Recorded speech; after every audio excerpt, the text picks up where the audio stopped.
एक बुजुर्ग औरत मर गई। यमराज लेने आए। औरत ने यमराज से पूछा, आप मुझे स्वर्ग ले जाएंगे या नरक? यमराज बोले, दोनों में से कहीं नहीं। तुमने इस जन्म में बहुत ही अच्छे कर्म किए हैं, इसलिए मैं तुम्हें सीधे प्रभु के धाम ले जा रहा हूँ। बुजुर्ग औरत खुश हो गई और बोली, धन्यवाद, पर मेरी आपसे एक विनती है। मैंने यहाँ धरती पर सबसे स्वर्ग नरक के बारे में बहुत सुना है, इसलिए मैं एक बार दोनों जगहों को देखना चाहती हूँ। यमराज बोले, तुम्हारे कर्म अच्छे हैं, इसलिए मैं तुम्हारी यह इच्छा पूरी करता हूँ। चलो हम स्वर्ग और नरक के रास्ते से होते हुए प्रभु के धाम चलेंगे। दोनों चल पड़े। सबसे पहले नरक आया। नरक में बुजुर्ग औरत ने जोर जोर से लोगों के रोने की आवाज़ सुनी। वहाँ नरक में सभी लोग दुबले पतले और बीमार दिखाई दे रहे थे। औरत ने एक आदमी से पूछा, यहाँ आप सब लोगों की ऐसी हालत क्यों है? आदमी बोला, तो और कैसी हालत होगी? मरने के बाद जब से यहाँ आए हैं हमने एक दिन भी खाना नहीं खाया। भूख से हमारी आत्माएं तड़प रही हैं। बुजुर्ग औरत की नज़र एक विशाल पतीले पर पड़ी, जो कि लोगों के कद से करीब 50 फीट ऊंचा होगा। उस पतीले के ऊपर एक विशाल चम्मच लटका हुआ था।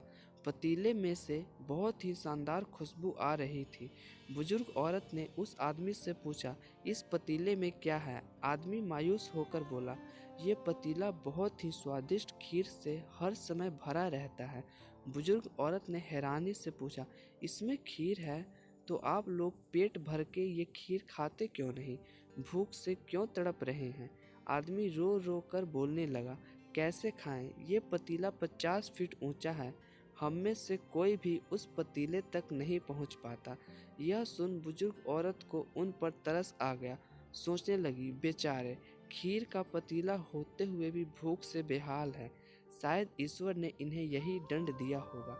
अब यमराज बुजुर्ग औरत से बोले, चलो हमें देर हो रही है। दोनों चल पड़े। कुछ दूर चलने पर स्वर्ग आया।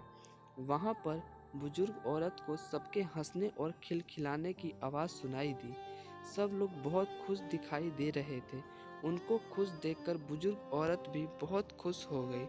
पर वहाँ स्वर्ग में भी बुजुर्ग औरत की नज़र वैसे ही 50 फीट ऊंचे पतीले पर पड़ी जैसा नरक में था। उसके ऊपर भी वैसा ही चम्मच रखा हुआ था। बुजुर्ग औरत ने वहाँ लोगों से पूछा, इस पतीले में क्या है? स्वर्ग के लोग बोले, इसमें बहुत ही स्वादिष्ट खीर है। बुजुर्ग औरत हैरान हो गई और उनसे बोली, पर यह पतीला तो 50 फीट ऊंचा है, आप लोग तो इस तक पहुंच ही नहीं पाते होंगे। उस हिसाब से तो आप लोगों को खाना मिलता ही नहीं होगा, आप लोग भूख से बेहाल होंगे। पर मुझे तो आप सब बहुत खुश लग रहे हो, ऐसा कैसे? इनमें से एक व्यक्ति बोला, हम सब लोग तो इस पतीले से पेट भरकर खीर खाते हैं। औरत बोली, पर कैसे? पतीला तो बहुत ऊंचा है। व्यक्ति बोला, तो क्या हो गया, पतीला ऊंचा है तो यहाँ पर कितने सारे पेड़ हैं। हमने इन पेड़ों की लकड़ी ली, उनको काटा और एक विशाल सीढ़ी का निर्माण किया। उस सीढ़ी के सहारे हम पतीले तक पहुंचते हैं और सब मिलकर खीर का आनंद लेते हैं। बुजुर्ग औरत यमराज की तरफ देखने लगी। यमराज मुस्कुराए और बोले, ईश्वर ने स्वर्ग और नरक मनुष्य के हाथ में सौंप रखा है। चाहे तो अपने लिए नरक बना ले, चाहे तो अपने लिए स्वर्ग। ईश्वर ने सबको एक समान हालातों में डाला है। उनके लिए उनके सभी बच्चे समान हैं। वह किसी से भेदभाव नहीं करता। वहाँ नर्क में भी पेड़ पौधे सब थे, पर वह लोग खुद ही आलसी हैं। उन्हें खीर हाथ में ही चाहिए। वह कोई कर्म चाहते, कोई मेहनत नहीं करना चाहते, इसलिए भूख से बेहाल हैं। क्योंकि यही तो ईश्वर की बनाई इस दुनिया का नियम है। जो कर्म करेगा, मेहनत करेगा, उसी को मीठा फल खाने को मिलेगा। स्वर्ग के सपने छोड़ दो, नर्क का डर छोड़ दो।